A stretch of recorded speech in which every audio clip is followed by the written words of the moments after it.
Уважаемые жители нашей столицы, в рамках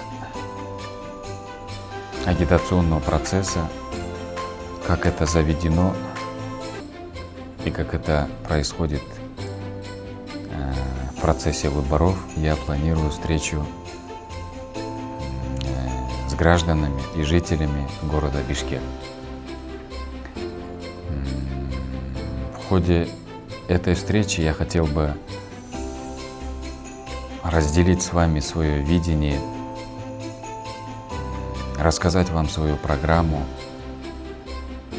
поделиться с вами своими краткосрочными и долгосрочными планами, а также что я собираюсь делать в обозримом будущем.